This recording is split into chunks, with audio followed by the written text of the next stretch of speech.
Good morning সবাইকে। সবাই কেমন আছেন? আমি খুব ভালো আছি, আপনারা নিশ্চয়ই ভালো আছেন। আজকে সকালবেলা মেয়েদের ওর বাবাকে একটু এই রস খাওয়াবো। এর মধ্যে রয়েছে বিট, গাজর, আমলকি, কারি পাতা, একটুখানি আদা দিয়েছি, কাঁচা হলুদ দিয়েছি, দিয়ে একটা রস খাওয়াবো। মুখে চিবিয়ে খাবে না। যাই হোক, ওটা রস করে নিয়েছি। এবার বিট, গাজর, আলু ভাজা করব একটু সকালে। ওদিকে ডাল বসিয়ে দিয়েছি, ডাল সিদ্ধ। প্রেসারে ডাল বসালে জানেন তো ভীষণ চারদিকে ছিটে যায়, যতই জল কম দিই না কেন। যাই হোক, আমি বাটিতেই বসিয়ে নিই, আস্তে করে কমিয়ে রাখি, সিদ্ধ হয়ে যায়। বিট আর গাজর আলু ভাজবো, একটুখানি নুন দিয়ে হলুদ দিয়ে আস্তে করে রেখে দেবো, ধিমে আছে সুন্দর ভাজা হয়ে যাবে। বিট গাজর আলু ভাজাটা বসিয়ে নিই। আজকে একটু মুরগির মাংস করব ভাবছি। যাই হোক, আর আজকে একটু বেরোনোরও আছে, একটু বেরোবো ভাবছি। আজকে সারদা মায়ের জন্মতিথি। যাই হোক, আজকে একটু কাজকর্ম সেরে নিই, তারপর বেরোবো। বিট গাজর আলু ভাজাটা বসিয়ে দিয়েছি, আপনারা দেখতে থাকুন, আপনারা দেখতে পাবেন আমি কোথায় যাচ্ছি। ঠিক আছে, বিট গাজর আলু ভাজা বসানো হয়ে গেছে, আটা মাখাও হয়ে গেছে, রুটি করব। সকালে দুধ রুটি খাবে বলেছে ওর বাবা, দুধ রুটি খাইয়ে দেবো। আর আমার বাবাও একটু দুধ রুটি খাবে, দুধ রুটি খাইয়ে দেবো। যাই হোক, ওই রসটা করে নিলাম। রসটা করে সবাইকে, আমার বাবাকেও একটুখানি দিয়েছি, আর ও আমাদের মেয়ের বাবাকেও দিলাম, মেয়েদেরও দিলাম। আমি আবার এসব কিছু খাই না। যাই হোক, হয়ে গেছে বিট গাজর আলু ভাজা। এবার আমি একটুখানি চাটনি করব। জলপাইটা সিদ্ধ করে রেখেছিলাম, আজকে জলপাইটা চাটনি করব। একটু সর্ষে ফোড়ন দিলাম, দিয়ে জলপাইটা দিয়ে দিলাম। নুন, হলুদ আর একটু একটা গুঁড়ো মশলা আছে, মশলাটা না আজকে করা হয়নি। যাই হোক, ওইটা দিয়েই একটুখানি মিষ্টি দিয়েই নামিয়ে দেবো আজকের মতো। কী করবো, মশলাটা করতে না একটু সময় সাপেক্ষ, তাই জন্য করা হয়নি। যাই হোক, চাটনিটা করে নিই, পরে মাংসটা করবো। মাংসটা ম্যারিনেট করে রাখবো চান করার আগে, পরে মাংসটা করে নেবো। চাটনি বসিয়ে দিচ্ছি, এরপর রুটি করব। দুধ জাল দেওয়াও হয়ে গেছে, রুটিটা করব, করে দেখা হচ্ছে আপনাদের সঙ্গে পরে। বাড়ি নেই, বাড়ি নেই, হ্যাঁ কোথায় যায় রে?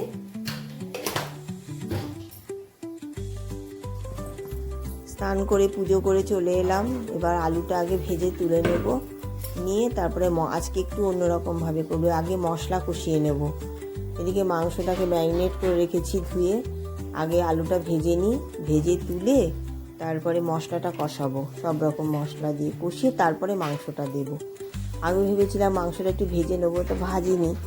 আজকে দেখি এরকম করে করলে কেমন টেস্ট হয়।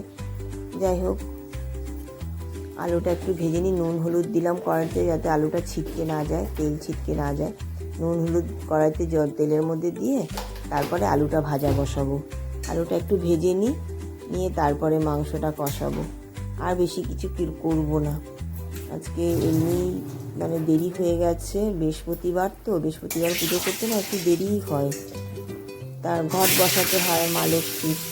যাই হোক, মা লক্ষ্মীর ঘট বসিয়ে পুজো করতে তো প্রায় 1 ঘন্টা লেগে যায় পুজো করতে। আলুটা ভাজা বসিয়ে দিলাম, আলুটা ভেজে নিই। এদিকে মাংসটা ম্যারিনেট করে রেখেছি, মাংসটা আস্তে আস্তে কষিয়ে নেব এদিকে।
আলুটা ভাজা করে তুলে রেখেছি। এবার পেঁয়াজটা একটু ভাজবো। পেঁয়াজটা দিয়ে দিয়েছি তো একটু নুন দিয়ে দেবো, তাহলে কি তাড়াতাড়ি নরম হয়ে যাবে আর ভাজাটাও ভালো হবে। একটু পেঁয়াজটা ভেজে নিই, তারপরে মশলাটা দেবো। মশলার মধ্যে তো আদা, রসুন, লঙ্কা, টমেটো এগুলো দিয়ে একটা পেস্ট বানিয়ে নেব। নিয়ে তারপরে মশলাটা দেবো। ওর মধ্যে পেঁয়াজটা আগে ভেজে নিই, একটু নুন দিয়ে পেঁয়াজটাকে একটু ভেজে নিলাম। আজকে প্রচণ্ড ঠান্ডা পড়েছে অন্য দিনের তুলনায়, বেশ ঠান্ডা লাগছে। স্নান করে এসেছি আমি। এই শীতকালে একটু গরম জলে স্নান করি, হালকা গরম জল করে স্নান করি। আমার ঠান্ডাও লেগেছে কদিন, তারপরে পায়ে ব্যথা। এবং মশলাটা করে দিয়ে দিলাম, একটু ভালো করে কষিয়ে নিই। একটু কাশ্মীরি লঙ্কার গুঁড়ো দেবো, নুন দেবো, হলুদ দেবো, দিয়ে ভালো করে একটু কষিয়ে নেব। নিয়ে তারপরে মাংসটা দেবো। মাংসটা দিয়ে অনেকক্ষণ ধরে কষিয়ে তারপরে আলুটা দেবো। আলুটা একটু পরে দেবো। একটু নুন দিলাম, একটু হলুদ দিলাম, দিয়ে আর একটু কাশ্মীরি লঙ্কার গুঁড়ো দিলে, কাশ্মীরি লঙ্কার গুঁড়োটা না দিলে না মাংসে কিংবা ডিমে ভালো লাগে না যেন খেতে। কিন্তু উচিত না কাশ্মীরি লঙ্কার গুঁড়োটা খাওয়া, কিন্তু না দিলেও যেন কেমন লাগে খেতে মনে হয়। একটু হলুদ দিলাম আর একটু কাশ্মীরি লঙ্কার গুঁড়ো দেবো, দিয়ে মাংসটাকে আগে মশলাটাকে কষিয়ে নেবো। নিয়ে তারপরে মাংসটা করবো।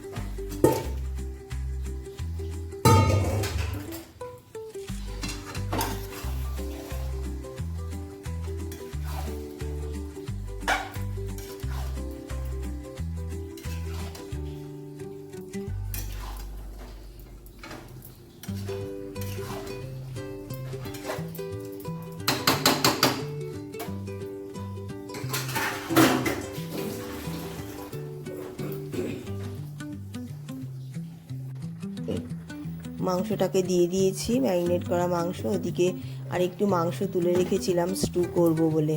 তা মাংসের স্টু করার জন্য কিছুটা সবজি নিয়ে নিয়েছি, পেঁপে, গাজর, আলু, তারপরে বিনস দিয়ে একটুখানি বাটার দিয়ে আর ওগুলোকে একটু ভেজে নেব। মাংসটাকে কষাচ্ছি। ওদিকে প্রেশার কুকারটা গরম হয়ে গেছে, ওর মধ্যে একটু বাটার দেবো, একটা স্টু মতো করবো। কয়েকটা মাংসের পিস তুলে রেখেছিলাম কাঁচা। এবার একটুখানি বাটার দিয়ে আর সব সবজি দিয়ে করে নিয়েছি। ভাইয়ের ছেলেকে একটু দেবো, আমার ছোটো মেয়ে একটু খাবে, ও একটু স্টু খেতে ভালোবাসে। গরম গরম সকালে একটু স্টু খেয়ে নেবে তুমি, দিয়ে ওটা একটু সিটি মেরে নেবো। নুন হলুদ দিয়ে একটুখানি গরম মশলা দিয়েছি, ব্ল্যাক পেপার দিয়ে একটু সিটি মেরে নেবো। তাহলেই হয়ে যাবে আজকের মতো রান্না। আর সেরকম কিছু করবো না।